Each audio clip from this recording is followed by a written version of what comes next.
Thinking about getting LianLi's Dan Case A4-H20, but you want an idea of what it's like to build in? Well, you've come to the right place.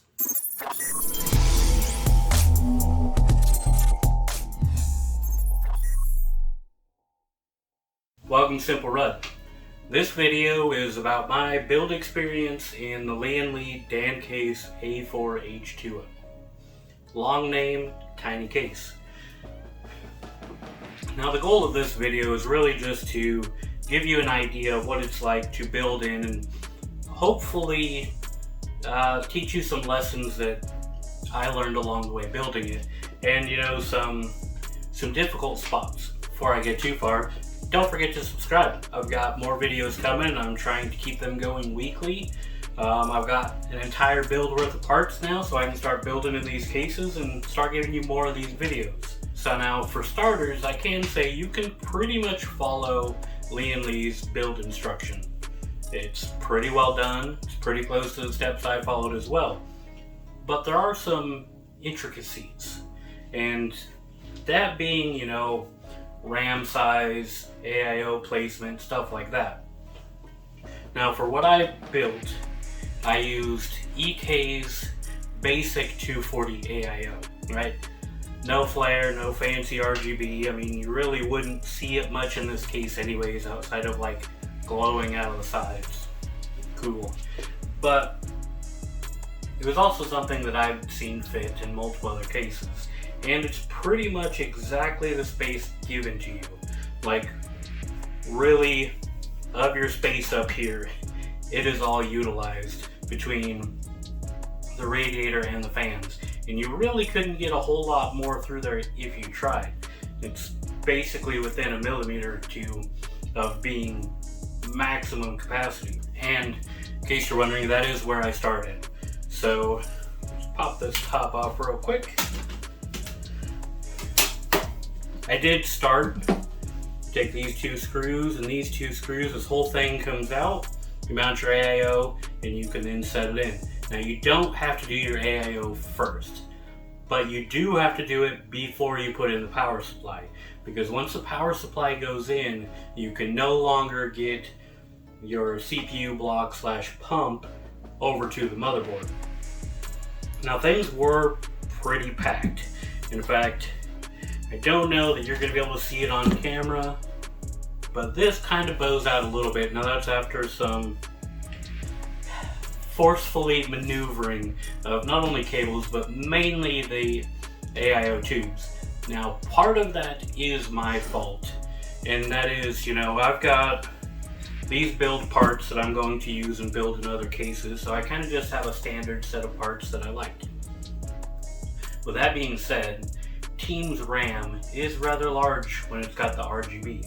So because of this build, I did order a much more compact set of RAM, because what I ran into, let's just take this side off and show you and give you a good idea of what I did run into. And this is going to be your main troubles with this build, kind of whatever you're doing. As you can see, so normally people will route it up here with your gap between the RAM. Well, the Team RAM kind of goes like this. So now these hoses will not fit up here. That was just not going to happen. I tried different angles of where I could put these hoses as well to get them to route the way I wanted. And what I came to was this right here was kind of the easiest and the best, and kind of the only way it was going to work out properly.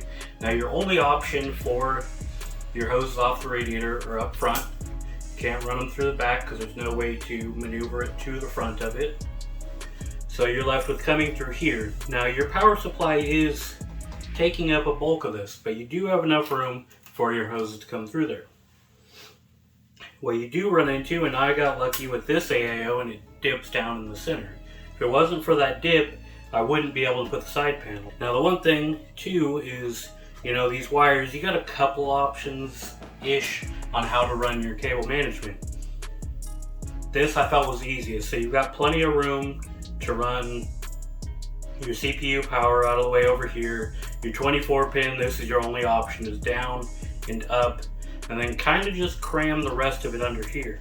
When you get into your SATA and all that, that stuff's rather difficult to get to, and what you find is a couple of those cables. So mainly, I think what I ran into was your USB 3 connection for the front, or 3.1, and where that plugs into your motherboard actually doesn't bend tight enough, so it kind of forces your 24 pin out, which then puts more pressure on this, which also then would not allow me to really tuck this in all that much. So you kind of get all those pressures pointed right here, and it is in the center.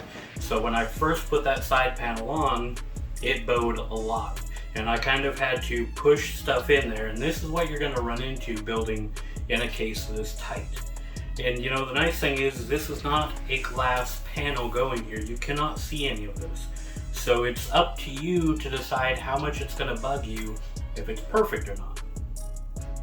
For me, I was just doing quick build tips, and realistically, this is probably how I would do it if I was running this with an AIO.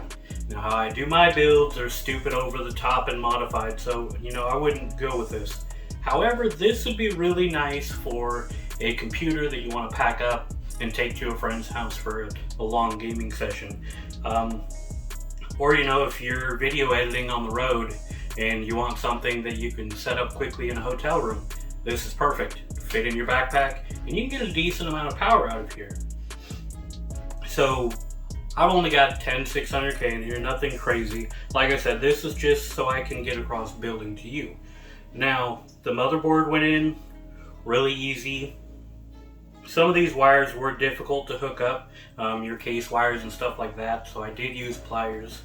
I don't have any SATA drives on the bottom, which was kind of nice because that gives you more room to tuck cables and stuff like that.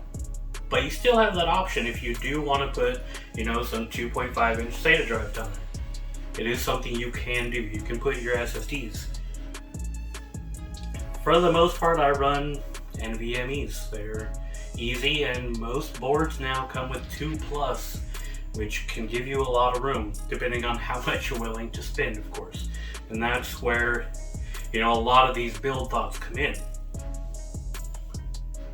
Now, I can't really think of any other issues from the front. You know, overall, it was rather easy. Getting your power supply in, you kind of have to fight with it a little bit because of your AIO hoses if you're doing AIO. Now, if you're just doing an air build, you can do the thick T30 120s up top. You can get a nice knock to an air cooler, and you can keep this thing nice and cool off of air as well. That is an option, and it is a much more straightforward build with much more room. And you know, my biggest issue with the way I built this was the AIO. So if you take that out of the situation, this is a very easy case to build in. Now, one thing that I like about this case is just how much graphics card room you have. And you have a lot. So for one, it allows for a triple slot graphics card. So you're fitting damn near anything, you know, outside of a 3090 Ti, which you're not going to want to cram that much heat into this little guy anyways. But 3080s, probably, you know, you could fit a 3090. I would be very nervous with the cooling on it. But you do have triple slot and 322 millimeters. Now, part of that extra length is their genius idea of opening this up to go ahead and, you know, slide your graphics card in there if you got a thick boy. Now, mine wasn't overly big. It's just nice and snug in there. It is just a 3060 Ti, something that looked pretty, that'll look great in the builds. This was extremely easy. It literally just popped right in. It is no more difficult than putting it on your regular motherboard in a regular case, and that was great. Now, the one thing that you do run into that you do have to be wary of is your power cable is right here on the bottom. Now, with that, you can pop this bottom part off. This bottom part, you can pop that off if you want to, you know, run your power cord that way and put this on. But again, depending on the length of your card and where that power cable goes, it might remove your ability to put a 2.5 drive in there, because this has to bend instantly when it comes out of there. That connector would ram into an SSD if it were placed right there. there's not really a whole lot you can do in that situation. It's kind of just what you're stuck with. With that being said though, still a lot of room and it still looks great, and I'm very happy with this build. It was rather straightforward. It was about 2 hours, and I think a bulk of that was just trying to figure out how to get the AIO to fit. You know, trying to run the hoses in different ways to get what I felt was the best setup, and I think this is the best setup. Now, sadly, it is going to block out, you know, my only RGB in the entire build. But, you know, chances are if you're going with a case like this, you're not that worried about RGB.